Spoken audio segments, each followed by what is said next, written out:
आपके साथ सलोनी मलिक और आप देख रहे हैं एएनबी न्यूज, जो एक भरोसे और विश्वास का नाम है। और आपके इसी प्यार ने हमें निरंतर आगे बढ़ने और सच को सच की तरह दिखाने के लिए प्रेरित किया है। अपनी इसी विरासत को आगे बढ़ाते हुए एएनबी न्यूज ने खबरों के प्रवाह को आगे बढ़ाने का संकल्प लिया है। और इसी कड़ी में स्वागत है आपका हमारे खास कार्यक्रम राजधानी लाइव में। सुबह की ताजगी से लेकर देर रात तक की हर हलचल तक, आपकी राजधानी के आसपास घटने वाली हर बड़ी घटना और आप पर पड़ने वाले हर एक असर तक, राजधानी की राजनीति के गलियारों की हर हलचल, राजधानी की हर छोटी बड़ी खबर पर एएनबी न्यूज की पैनी नजर। अगर खबर है आपकी राजधानी के मतलब की, तो हम पहुंचाएंगे सच की हर तह तक, क्योंकि खबरें तो हर कोई दिखाता है, लेकिन राजधानी की खबरों का निचोड़ दिखाएंगे हम राजधानी लाइव में।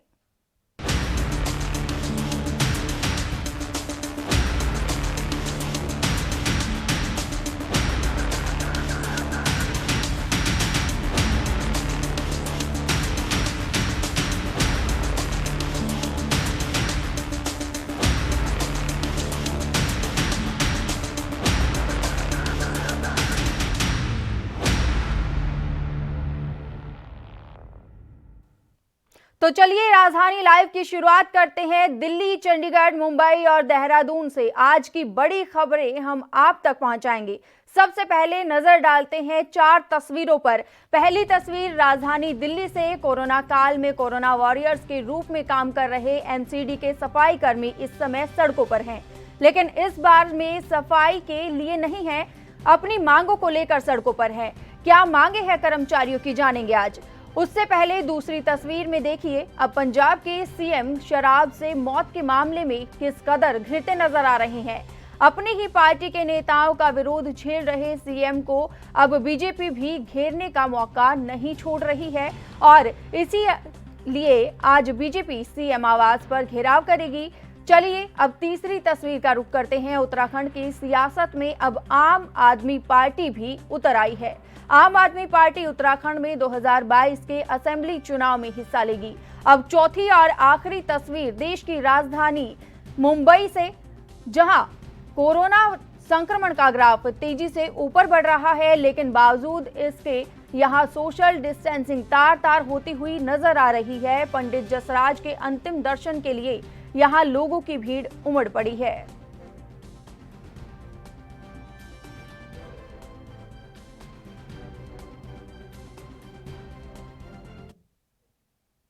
दिल्ली के एमसीडी के सफाई कर्मचारी 24 अगस्त को प्रदर्शन करने वाले हैं। दरअसल कोरोना काल में कोरोना वॉरियर्स की भूमिका निभा रहे इन कर्मचारियों को जितनी सुविधाएं मिलनी चाहिए थी, उतनी नहीं मिल पा रही है। यहां इन कर्मचारियों को ना तो सुरक्षा के नाम पर पीपीई किट, मास्क या सैनिटाइजर उपलब्ध कराए जा रहे हैं, और ना ही समय पर सैलरी मिल रही है। यहां तक कि पिछले 3 महीने की सैलरी भी इन्हें नहीं दी गई है। इसी के विरोध में अब ये कर्मचारी सड़क पर उतरने को मजबूर है। ये कर्मचारी अब धरना प्रदर्शन का रास्ता अख्तियार कर रहे हैं। ज्यादा जानकारी के लिए राजीव तिवारी हमारे साथ फोनलाइन पर जुड़े हुए हैं। राजीव तिवारी, आपसे जानना चाहेंगे कि दिल्ली में सफाई कर्मचारी जो हैं वो 24 अगस्त को धरना प्रदर्शन करेंगे।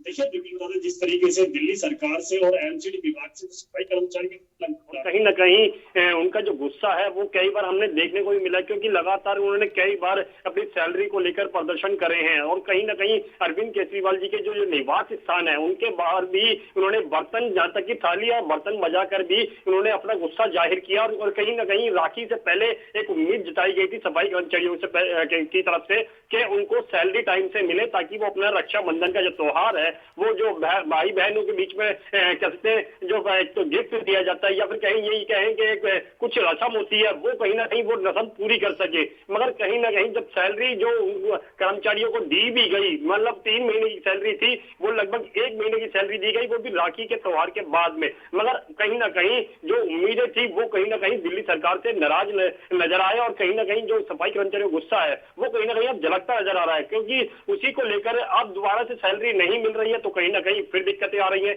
इसी को लेकर अब 24 अगस्त को सिविक सेंटर के बाहर सफाई कर्मचारी, पूरी दिल्ली के सफाई कर्मचारी प्रदर्शन करने वाले हैं। और यहाँ तक कि एमसीडी विभाग के जो अधिकारी है, मेयर हुए या फिर और अधिकारी हुए या फिर क्या दिल्ली सरकार हुई, तो कहीं ना कहीं वो उनके ऑफिस के बाहर प्रदर्शन करेंगे और काफी बड़ी तादाद के अंदर प्रदर्शन करेंगे। कि कोशिश ये की जा रही है कि पूरी दिल्ली के नहीं, तमाम पूरे देश के सफाई कर्मचारी है जिनकी सैलरी रुकी हुई है, वो कहीं ना कहीं यहाँ पर आके प्रदर्शन करें। मगर देखना होगा कितनी बड़ी तादाद के अंदर जो उनकी तैयारियां चल रही है वो कितनी बड़ी तादाद के अंदर है और जनता तक क्या मैसेज देना चाहते हैं। मगर इनका एक ही साफ जो मैसेज है वो टाइम से सैलरी नहीं दी गई, यहाँ तक कि जो कोरोना काल के अंदर इनको मास्क वगैरह नहीं दिए गए, सैनिटाइजर नहीं दिया गया।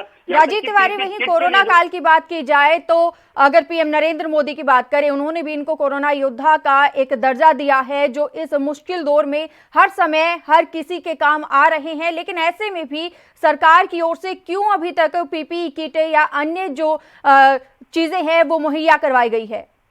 देखिए, इसके अंदर एक राजनीति पहलू जरूर है, क्योंकि दिल्ली सरकार के अंडर में सफाई कर्मचारी आते हैं, मगर कहीं ना कहीं जो सैलरी का जो पैकेज आता है वो केंद्र सरकार की तरफ से आता है और केंद्र सरकार दिल्ली सरकार को देती है सैलरी पैकेज। और सैलरी पैकेज जो दिल्ली सरकार है वो एमसीडी तक पहुंचाती है। मगर कहीं ना कहीं जो इसके अंदर राजनीति की जा रही है उसी को मद्देनजर रखते हुए सफाई कर्मचारियों को जो सैलरी टाइम से नहीं मिल रही है, तो कहीं ना कहीं सफाई कर्मचारी इसी को लेकर नाराज है, क्योंकि वो अपना जो सैलरी पैकेज का जो मांग करते हैं वो दिल्ली सरकार से करते हैं। दिल्ली सरकार हमेशा केंद्र सरकार की तरफ घुमा देती है कि केंद्र सरकार से उनको पैकेज नहीं दिया जा रहा है, जिसकी वजह से सैलरी टाइम से नहीं मिल पा रही है। तो कहीं ना कहीं ये राजनीति जरूर की जा रही है। एक तरफ तो आम आदमी पार्टी है, दूसरी तरफ बीजेपी है, तो कहीं ना कहीं इसके बीच में सफाई कर्मचारी पिसता नजर आ रहा है। मगर देखना होगा 24 अगस्त को जो सफाई कर्मचारी प्रदर्शन करने वाले हैं वो कितनी बड़ी तादाद के अंदर है और कितना गुस्सा अपना वो एमसीडी विभाग से और दिल्ली सरकार से जाहिर कर सकते हैं। मगर देखना होगा किस तरीके से जो उनका गुस्सा है, यानी कि जो उनकी तैयारियां चल रही है वो एक तरफ है और जो उनका गुस्सा है वो दूसरी तरफ है, क्योंकि जब उनके त्योहार इस तरीके से मनेंगे तो कहीं ना कहीं गुस्सा तो आना लाजमी है। मगर देखना होगा दिल्ली सरकार किस तरीके से रणनीति अपनाती है, क्योंकि बात करें प्रधानमंत्री जी की, उन्होंने भी पहले ही कहा था कि जो सफाई कर्मचारी है वो सबसे बड़े कोरोना योद्धा के रूप में सामने आए थे। मगर कहीं ना कहीं ये जरूर है कि दिल्ली सरकार को भी सोचना चाहिए, उन लोगों तक उनकी सुविधाएं पहुंचानी चाहिए थी, मगर उन्होंने बिगाड़ अपने ही मास्क से और अपने ही सैनिटाइजर से सफाई करी है और यहाँ तक कि रोडों तक निकले हैं। लेकिन इससे पहले की बात करें तो बहुत सारे कर्मचारी ऐसे हैं जो कोरोना की चपेट में भी आए हैं, कुछ ऐसे भी हैं जिनकी मृत्यु भी हुई है। क्या ऐसे में दिल्ली सरकार ने सबक नहीं लिया?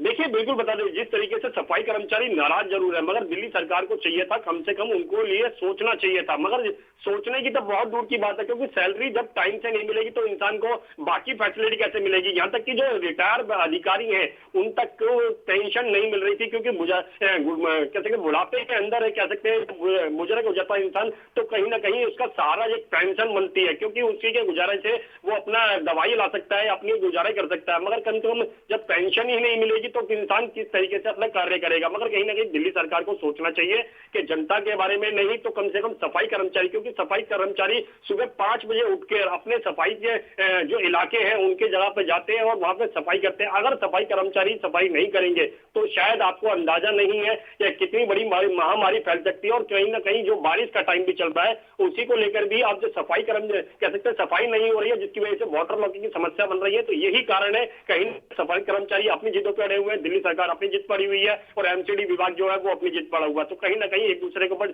छींटाकशी कसने की जगह पे कम से कम सारे मिलकर काम करें तो कहीं ना कहीं दिल्ली को हम कह सकते हैं और राज्यों से बेहतर बना सकते हैं। जी राजीव तिवारी, अपनी जीविका चलाने के लिए पैसों की बहुत जरूरत होती है। ऐसे में अगर 3-3 महीने की सैलरी नहीं मिलेगी तो सफाई कर्मचारियों का नाराज होना जाहिर है।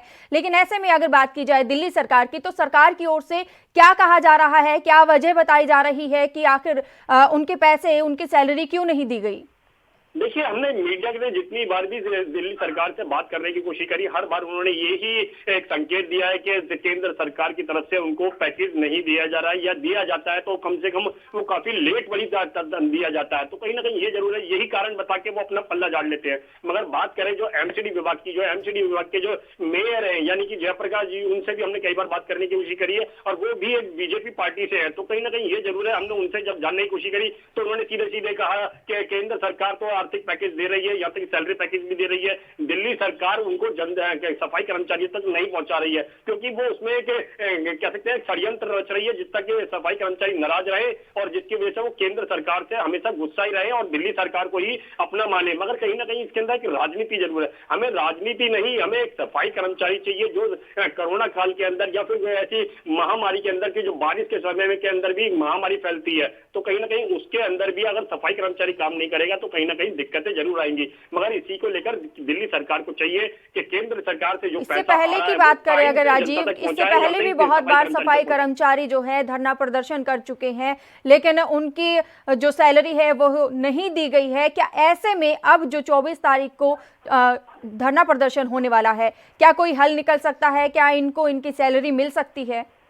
देखिए, हमने समय समय पर यही देखने को मिला है, क्योंकि दिल्ली के जितने भी सफाई कर्मचारी हैं लगातार अपनी मांगों को लेकर, खासकर सैलरी को लेकर, वो लगातार अपनी मांगों को लेकर कहीं ना कहीं प्रदर्शन करते जाते हैं। कभी सिविक सेंटर के बाहर प्रदर्शन करते हैं, कभी सिटी जोन के अंदर प्रदर्शन करते हैं, और कभी बात करें तो अरविंद केजरीवाल के घर के बाहर का प्रदर्शन करते हैं। यहाँ तक कि सत्येंद्र जैन है, वो उनके घर के बाहर भी प्रदर्शन कर लिया, और संजय जैन है जो संजय जी हैं उनके यहाँ भी प्रदर्शन कर लिया। यहाँ तक कि डिप्टी सीएम है वो उनके यहाँ भी प्रदर्शन कर लिया, मगर कहीं ना कहीं उनको सलूशन नहीं मिल रहा है। मगर देखना होगा अब जब 24 तारीख को लगातार जनता जो सफाई कर्मचारी है वो कितनी बड़ी तादाद के अंदर, अगर ज्यादा बड़ी तादाद के अंदर इकट्ठे होते हैं और कहीं ना कहीं वो प्रदर्शन करते हैं, तो शायद कहीं ना कहीं एमसीडी विभाग को सोचना पड़ेगा और दिल्ली सरकार से मांग करनी पड़ेगी कि दिल्ली सरकार जल्दी से जल्दी उन तक जो उनका पैसा है वो पहुंचाए। मगर केंद्र सरकार और दिल्ली सरकार के बीच में ये सफाई कर्मचारी पिसते नजर आ रहे हैं। देखना होगा 24 तारीख को ये किस तरीके से अपनी रणनीति आजमाते हैं। बिल्कुल राजीव तिवारी, देखना होगा कि 24 तारीख को किस तरह से ये रणनीति बनाते हैं और इनकी समस्याओं का कितना हल होता है। बहुत बहुत धन्यवाद हमारे साथ जुड़ने के लिए और ये तमाम जानकारी देने के लिए।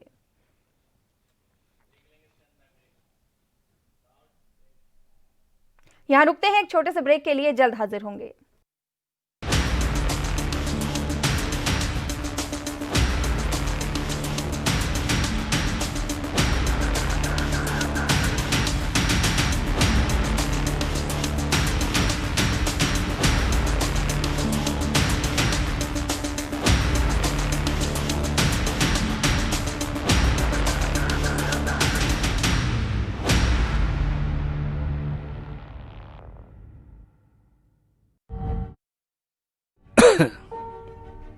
ਸਤਿ ਸ਼੍ਰੀ ਅਕਾਲ ਸਰਪੰਚ ਸਾਹਿਬ।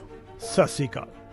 ਹੋ ਕੀ ਗੱਲ ਸ਼ਿੰਦਰ ਸਿਆ, ਬੜੀ ਖੰਘ ਲੱਗੀ ਹੈ? ਖੰਘ ਨੇ ਤਾਂ ਮੇਰੇ ਵਾਟੀ ਕੱਢੇ ਪਏ ਨੇ। ਫਿਰ ਤੂੰ ਕਿਤੇ ਟੈਸਟ ਨਹੀਂ ਕਰਾਇਆ? ਕਰਾਇਆ ਸੀ ਸਰਪੰਚ ਸਾਹਿਬ, ਆਹ ਪਿੰਡ ਵਾਲੇ ਡਾਕਟਰ ਤੋਂ ਦਵਾਈ ਲੈ ਕੇ ਆਇਆ ਸੀ। ਦੇਖ ਭਾਈ, ਫਿਰ ਤਾਂ ਤੈਨੂੰ ਹਸਪਤਾਲ ਜਾ ਕੇ ਕਰੋਨਾ ਦਾ ਟੈਸਟ ਕਰਾਉਣਾ ਚਾਹੀਦਾ। ਕਰੋਨਾ? ਮੈਨੂੰ ਸਰਪੰਚ ਸਾਹਿਬ, ਨਾ ਤਾਂ ਮੇਰੇ ਕੋਲ ਕੋਈ ਆਇਆ ਤੇ ਨਾ ਮੈਂ ਕਿਸੇ ਕੋਲ ਗਿਆ। ਓਏ ਅੱਜ ਕੱਲ ਕਰੋਨਾ ਕਿਸੇ ਨੂੰ ਵੀ ਹੋ ਸਕਦਾ। ਆ ਦੇਸ਼ ਵਿੱਚ ਆਲੇ ਦੁਆਲੇ ਨੇੜੇ ਤੇੜੇ ਕਰੋਨਾ ਦੇ ਕਿੰਨੇ ਮਾਮਲੇ ਆ ਰਹੇ ਨੇ। ਖੰਘ, ਜ਼ੁਕਾਮ ਤੇ ਆ ਗਲੇ ਦਾ ਦਰਦ, ਇਹ ਵੀ ਉਸੇ ਦੇ ਲੱਛਣ ਨੇ। ਹੁਣ ਕੀ ਕੀਤਾ ਜਾ ਸਕਦਾ ਹੈ? ਤੁਰੰਤ ਹਸਪਤਾਲ ਜਾਓ ਜਾਂ ਮੈਡੀਕਲ ਹੈਲਪਲਾਈਨ 104 ਨੂੰ ਸੰਪਰਕ ਕਰੋ। ਕਰੋਨਾ ਦੇ ਲੱਛਣ ਨੂੰ ਲੁਕਾਉਣਾ ਜਾਂ ਲੱਛਣਾਂ ਦਾ ਪਤਾ ਹੁੰਦਿਆਂ ਸੁਣਦਿਆਂ ਵੀ ਡਾਕਟਰੀ ਸਹਾਇਤਾ ਵਿੱਚ ਦੇਰੀ, ਇਹ ਤੁਹਾਡੀ ਜਾਨ ਲਈ ਬਹੁਤ ਘਾਤਕ ਸਿੱਧ ਹੋ ਸਕਦੀ ਹੈ। ਜਦੋਂ ਇਹ ਲੱਛਣ ਦਿਸਣ ਫੌਰਨ ਆਪਣਾ ਟੈਸਟ ਕਰਾਓ। ਮੈਂ ਹੁਣੇ ਜਾਣਾ ਤੇ ਟੈਸਟ ਕਰਵਾਉਣਾ। ਸੁਚੇਤ ਰਹੋ, कोरोना तो बचो।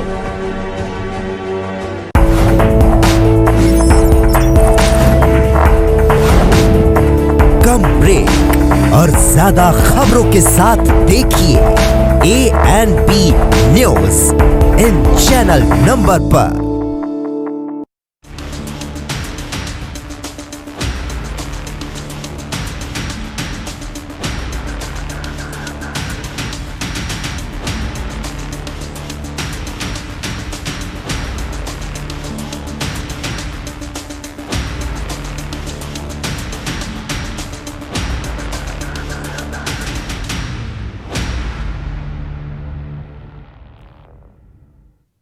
ब्रेक के बाद स्वागत है आपका। नकली शराब से पंजाब में हुई 100 से ज्यादा मौतों के मामले में पंजाब बीजेपी चंडीगढ़ स्थित कैप्टन अमरिंदर सिंह के निवास स्थान का घेराव करेगी। पंजाब बीजेपी लगातार इस मामले की जांच सीबीआई या फिर हाई कोर्ट की सिटिंग जस्टिस से करवाने की मांग कर रही है। इन मांगों को लेकर ही आज बीजेपी एक्शन मोड में आ गई है और अब सीएम आवास का घेराव करेगी।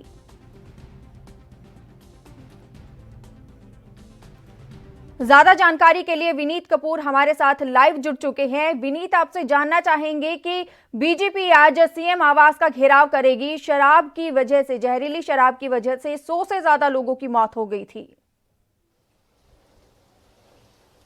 बिल्कुल, देखिए सलोनी, सीधे तौर पर अगर हम जहरीली शराब की बात करें तो जिस तरह से माझा हलके के अमृतसर की बात करें, तरन तारण की बात करें या फिर बटाला की बात करें तो यहाँ पर तकरीबन 120 के आसपास लोग जो हैं वो कहीं ना कहीं जहरीली शराब पीने से जिनकी मौत हो गई थी। इसके अलावा ऐसे कई लोग थे जिनकी आंखों की रोशनी भी जाती हुई नजर आई थी। तो इस मामले में हालांकि कैप्टन सरकार की तरफ से SIT भी बनाई गई, मजिस्ट्रेट लेवल की जाँच भी करवाई गई, कई लोगों को गिरफ्तार भी किया गया और सीधे तौर पर कई जगह रेड्स का सिलसिला जो है वो अभी भी जारी है। लेकिन विरोधी पक्ष की बात करें वो तो सीधे तौर पर यही कहते हुए नजर आ रहा है, क्योंकि इसमें कई पॉलिटिशियंस की पुष्टपनाही की बात निकलकर सामने आ रही थी कि कई पॉलिटिशियन जो हैं वो शराब माफिया को संरक्षण देते हुए नजर आ रहे हैं। तो ऐसे में इस मामले की निष्पक्ष जांच तभी हो सकती है जब इसकी जांच या तो CBI से करवाई जाए या ED से करवाई जाए या फिर हाईकोर्ट के सिटिंग जस्टिस से करवाई जाए। और इसी मांग को लेकर आज पंजाब भाजपा के अध्यक्ष अश्विनी शर्मा की अगुवाई के अंदर चंडीगढ़ के अंदर एक बड़ा रोष प्रदर्शन होने वाला है, क्योंकि भाजपा जो है वो आज कैप्टन अमरिंदर सिंह के घर के बाहर तकरीबन 12 बजे के आसपास घेराव करते हुए कैप्टन अमरिंदर सिंह के घर का वहां पर रोष प्रदर्शन करेगी और यही मांग करेगी कि इस मामले की जांच या तो CBI से करवाई जाए या फिर हाईकोर्ट के सिटिंग जस्टिस से करवाई जाए, ताकि इस पूरे षड्यंत्र के अंदर जो भी बड़ी मछलियां हैं उनको काबू किया जा सके। जी विनीत, आपसे जानना चाहेंगे कि एक तरफ जहां कोरोना काल है, कोरोना की वजह से लोगों की मौत हो रही है, ऐसे में अगर शराब, जहरीली शराब की बात करें, इसकी वजह से भी 100 से ज्यादा लोगों की मौत हो गई। ऐसे में अमरिंदर सरकार क्या और अलग कदम उठाने जा रही है जिससे कि आगे आने वाले समय में ऐसा कोई मामला सामने ना आए?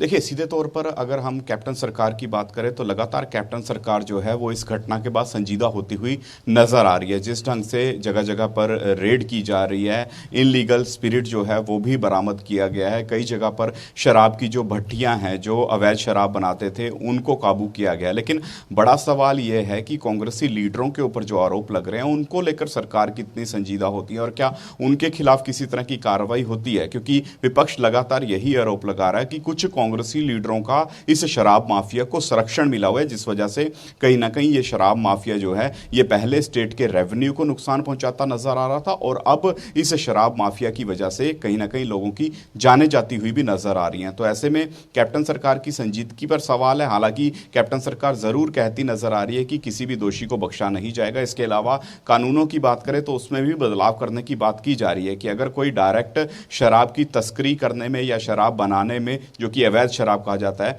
उसमें इन्वॉल्व पाया गया तो फिर उसको ताउम्र कैद की सजा भी हो सकती है। इस तरह के सख्त कानून जो हैं वो भी सरकार प्रदेश में इंप्लीमेंट कर सकती है। इसके अलावा पकोका जैसे सख्त कानूनों की बात करें, क्योंकि महाराष्ट्र में मकोका कानून है, तो उसी की तर्ज पर पंजाब में पकोका को लागू करने का भी विचार विमर्श किया जा रहा है। इसको लेकर भी कहीं ना कहीं मंत्रियों का एक संगठन जो है वो इसका पक्षधर था कि पंजाब में जिस तरह से गैंगस्टर एक्टिव हैं, पंजाब में जिस तरह से माफिया राज एक्टिव है, तो इस पर नकेल इसी ढंग से कसी जा सकती है कि पकोका जैसे कानून की पंजाब में अब जरूरत आ चुकी है। तो इन तमाम मसलों के ऊपर जरूर मंथन किया जा रहा है और आने वाले विधानसभा सेशन के अंदर भी कहीं ना कहीं कैप्टन सरकार जो है इस संदर्भ में कोई बड़ा प्रस्ताव विधानसभा के अंदर लाकर उसको मंजूरी भी दे सकती है, जिससे कहीं ना कहीं विरोधियों को भी जवाब मिल सके और ये जो नशा तस्कर हैं इनकी भी गिरफ्तारी हो सके और इन पर भी कड़े कानून लागू किए जा सके, ताकि दोबारा से कोई इस तरह से ना तो अवैध शराब बेच सके ना ही लोगों की जाने जा सके।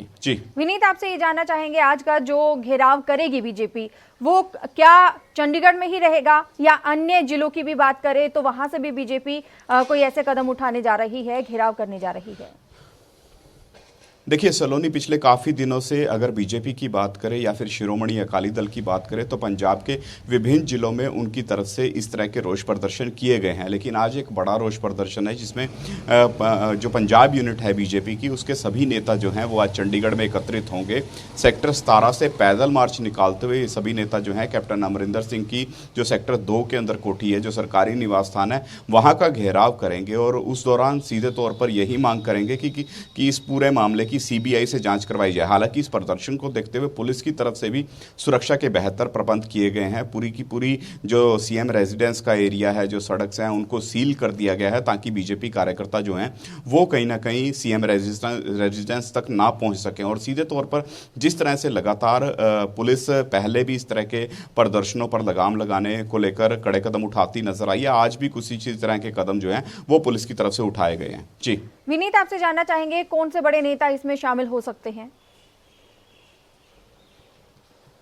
देखिए, अगर बड़े नेताओं की बात करें तो इसमें सबसे पहले तो भाजपा के जो प्रदेश अध्यक्ष हैं अश्विनी शर्मा, वो इस प्रदर्शन में मौजूद रहेंगे। इसके अलावा उनके कई जो महामंत्री हैं वो इस प्रदर्शन का हिस्सा बनते नजर आएंगे। कई जो पूर्व कैबिनेट मंत्री रहे हैं पंजाब सरकार के, वो इस प्रदर्शन का हिस्सा बनते हुए नजर आएंगे। इसके अलावा मनोरंजन कालिया की बात करें या फिर मदन मोहन मित्तल जैसे नेताओं की बात करें तो ये भी कहीं ना कहीं इस प्रदर्शन का हिस्सा बन सकते हैं ताकि पंजाब की कैप्टन सरकार पर दबाव बनाया जा सके। जी विनीत कपूर, बहुत बहुत धन्यवाद हमारे साथ जुड़ने के लिए और ये तमाम जानकारियां देने के लिए।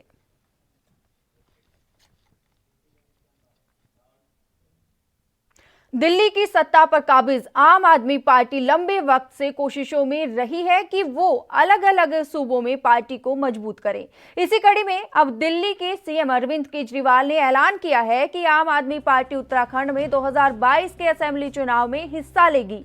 अरविंद केजरीवाल ने कहा कि कांग्रेस और बीजेपी से लोगों की उम्मीदें खत्म हो चुकी हैं। आपसे लोगों की उम्मीदें हैं और चुनाव उम्मीद पर लड़ा जाता है। उत्तराखंड में फरवरी 2022 में जो असेंबली चुनाव होंगे उसमें सभी सीटों पर आम आदमी पार्टी चुनाव लड़ेगी। केजरीवाल का दावा है कि हमने उत्तराखंड में सर्वे किया है, उसमें 62% लोगों ने कहा है कि हमें उत्तराखंड में चुनाव लड़ना चाहिए। तब हमने ये तय किया है कि आम आदमी पार्टी उत्तराखंड में चुनाव लड़ेगी। उत्तराखंड में रोजगार, तालीम और सेहत खास मुद्दे हैं।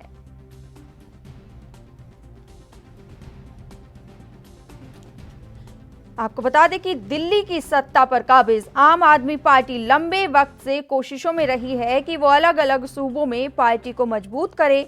इसी कड़ी में अब दिल्ली के सीएम अरविंद केजरीवाल ने ऐलान कर दिया है कि आम आदमी पार्टी उत्तराखंड में 2022 के असेंबली चुनाव में हिस्सा लेगी। इसी के साथ ही अरविंद केजरीवाल ने कहा है कि कांग्रेस और बीजेपी से लोगों की उम्मीदें खत्म हो चुकी हैं।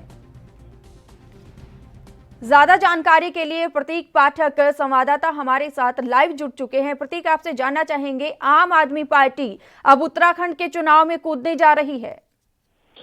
बिल्कुल सलोनी, बताना चाहूंगा जिस तरीके से अगर देखा जाए उत्तराखंड में लगातार जो कांग्रेस और बीजेपी की लगातार सरकारें बनती हैं, तो ऐसे में उत्तराखंड में भी कहीं ना कहीं जमीन तलाशने की बात कर रही है। और ऐसे में कल राष्ट्रीय अध्यक्ष अरविंद केजरीवाल की अगर बात की जाए तो उन्होंने साफ तौर पर कहा है कि वो 70 सीटों पर चुनाव लड़ने वाले हैं। तो फिलहाल जिस तरीके से अगर देखा जाए तो 70 सीटों पर जिस तरीके से चुनाव लड़ रही है तो उसमें खासकर जो मुद्दे आम आदमी पार्टी के रहने वाले हैं वो शिक्षा और स्वास्थ्य को लेकर रहने वाले होंगे, क्योंकि प्रदेश में लगातार जो दुर्गम क्षेत्र है उनमें शिक्षा और स्वास्थ्य की बदहाली लगातार देखी जा रही है। ऐसे में 70 सीटों पर अगर आम आदमी पार्टी चुनाव लड़ती है तो काफी मुश्किल अगर कांग्रेस और बीजेपी के लिए भी होने वाला है। लेकिन अगर पिछले रिकॉर्ड की अगर हम बात करते हैं आम आदमी पार्टी की, तो आम आदमी पार्टी का पिछला परफॉर्म कोई ज्यादा खास नहीं रहा है। चाहे लोकसभा का चुनाव हो या फिर विधानसभा के चुनाव है, उस वक्त उन्होंने काफी मुट्ठी खाई है। और जो नगर निगम के चुनाव भी हुए थे उसमें भी उन्होंने एक भी सीट हासिल नहीं कर पाई थी। फिलहाल तैयारियां लगातार जोरों पर है। तकरीबन 1 महीने से लगातार आम आदमी पार्टी सरकार को घेरने का प्रयास कर रही है। कोरोना काल में जिस तरीके से जो सरकार की नाकामी है उसको जन जन तक किस तरीके से पहुंचाया जाए, पार्टी के जो तमाम जो पद अधिकारी हैं और जो प्रदेश के प्रभारी दिनेश मोहनिया लगातार लोगों के जनसंपर्क में है और साफ तौर पर बता रहे हैं कि किस तरीके से कांग्रेस और बीजेपी ने प्रदेश की जनता को ठगा है। तो कहा जा सकता है कि 70 सीटों पर अगर चुनाव लड़ती है तो कहीं ना कहीं उत्तराखंड में अब आम आदमी पार्टी अपने आप को मजबूती के तौर पर देखना चाह रही है। ऐसे में जो सर्वे किया गया है जिसमें अरविंद केजरीवाल खुद उन्होंने बताया कि 62% जनता उत्तराखंड की चाहती है कि वो कहीं ना कहीं उत्तराखंड में भी अपनी पकड़ बनाए और चुनाव लड़े। तो अब फिलहाल कितनी चहेती, क्योंकि अगर क्षेत्रीय लेवल की भी अगर मैं बात करता हूँ, चाहे फिर वो बीजेपी हो या कांग्रेस हो, जी राष्ट्रीय लेवल की पार्टी है, ऐसे में एक क्षेत्रीय पार्टी यूकेडी है, उसके साथ भी उनको अब लड़ना, क्योंकि यूकेडी लगातार जिस तरीके से अपनी पकड़ बना रही है, क्योंकि पिछले चुनाव में यूकेडी का प्रदर्शन काफी अच्छा रहा था, लेकिन बीच में अगर बात करते हैं उनके संगठन की, तो संगठन में कहीं ना कहीं टकराव होते के चलते यूकेडी काफी कमजोर हुई थी। अब ऐसे में आम आदमी पार्टी को तीनों पार्टियों के साथ पकड़ बनाकर चलनी होगी और कहीं ना कहीं 70 सीटें जो हैं, अगर 70 सीटों में भी अगर 5-7 सीट भी अगर आम आदमी को पार्टी को अगर मिलती है तो काफी उपलब्धि आम आदमी पार्टी के लिए देखी जाएगी। फिलहाल अब देखना ये होगा कि 2022 के चुनाव में गठबंधन की बात करें तो गठबंधन के मूड में नजर नहीं आ रहे हैं। क्या लगता है कि गठबंधन के बिना भी सरकार बना सकते हैं अरविंद केजरीवाल? बिल्कुल सलोनी, इस बात से इनकार नहीं किया जा सकता कि जो राष्ट्रीय लेवल की पार्टियां, कांग्रेस हो या फिर बीजेपी हो, लगातार तकरीबन 18 साल उत्तराखंड को गठन हुए राज्य को हो गए हैं और उसके अलावा कोई पार्टी अपनी पकड़ यहां पर नहीं बना पाई है। और आम आदमी पार्टी के लिए बेहद मुश्किल का काम होगा कि किस तरीके से वो अब मैदान में उतरेगी, क्योंकि पिछले का रिकॉर्ड मैं आपको बता दूं, पिछले रिकॉर्ड कोई खास आम आदमी पार्टी का ना रहा है उत्तराखंड में, या फिर नगर निगम के चुनाव तक में उन्होंने अपनी एक भी सीट भी नहीं निकाल पाई थी। और गठबंधन की अगर मैं बात कर दूं तो स्पष्ट तौर पर साफ तौर पर दिखते भी नजर आ रही है आम आदमी पार्टी कि गठबंधन के मूड में नहीं है। फिलहाल गठबंधन के अगर मूड में नहीं है और ऐसे में आम आदमी पार्टी 70 सीटों पर अगर चुनाव लड़ती है, अगर वो 2 से 4-5 सीट अगर निकालती भी है तो कहीं ना कहीं उसके लिए ये उपलब्धि होगी। लेकिन अब काफी बड़ी मुश्किल है आम आदमी पार्टी के साथ में, क्योंकि राष्ट्रीय लेवल की जब पार्टियां लगातार जुड़ी हुई हैं तो ऐसे में किस तरीके से वो दूसरे अन्य पार्टियों को कैसे मुंह की देगी। फिलहाल अगर मैं बात करूं कांग्रेस और बीजेपी के जो बागी नेता हैं, अगर उनको रिझाने का काम अगर आम आदमी पार्टी करती है तो कहीं ना कहीं उसके साथ मजबूती होगी, क्योंकि आम आदमी पार्टी के पास उत्तराखंड में कोई बेहद लोकप्रिय चेहरा नहीं है कि जिसके दम पर वो चुनाव लड़ सके। तो अब ऐसे में जो राष्ट्रीय मुद्दे हैं या फिर जो लोकल मुद्दे हैं उनको बनाने का काम आम आदमी पार्टी कर रही है, और साथ ही जो कोरोना काल में जो नाकामी सरकार की देखी गई है उसको लेकर लगातार प्रदर्शन भी कर रही है। और अब जो काम आम आदमी पार्टी का ये भी नजर आता हुआ दिख रहा है कि लगातार कार्यकर्ताओं के साथ संपर्क है और ज्यादा अपना कुनबा बढ़ाने का प्रयास लगातार अब आम आदमी पार्टी कर रही है, जिससे कि लगातार दमदारी के साथ चुनाव 70 सीटों पर लड़ा जा सके। जी प्रतीक, आपसे जानना चाहेंगे, अगर उत्तराखंड से इतर बात की जाए हरियाणा और पंजाब के 2014 के चुनाव या 2019 के चुनाव की बात की जाए तो वहां पर भी एक मजबूती के साथ उतरने की कोशिश की गई थी अरविंद केजरीवाल की पार्टी की ओर से, लेकिन वहां पर भी अपनी साख नहीं बना पाई थी।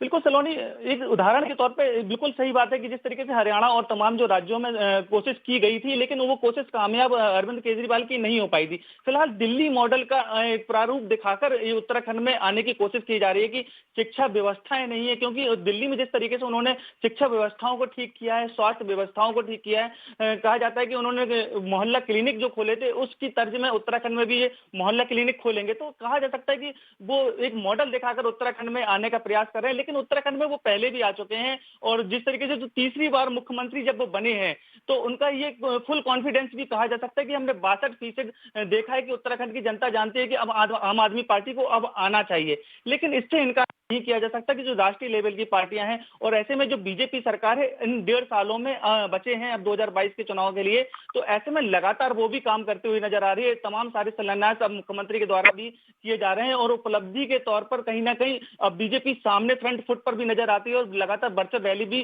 जनता के साथ कर रही है और तमाम सारे पदाधिकारी भी हैं। लेकिन अभी आम आदमी के पास कोई ऐसा कुनबा समझ में नहीं आता कि कितना बड़ा कुनबा होगा कि वो अपना पकड़ उत्तराखंड में बना सकती है। कोई बड़ा लंबा चेहरा सामने नजर आता हुआ नहीं दिख रहा है। लेकिन खबर ये भी सामने एक तरफ से नजर आती हुई दिख रही है, कांग्रेस के जो प्रदेश अध्यक्ष है, पूर्व प्रदेश अध्यक्ष किशोर उपाध्याय, वो कहीं ना कहीं आम आदमी पार्टी में आ सकते हैं।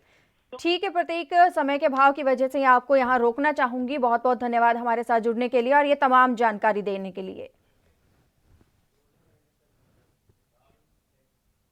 और इसी के साथ हमारे खास कार्यक्रम राजधानी लाइव में आज के लिए इतना ही।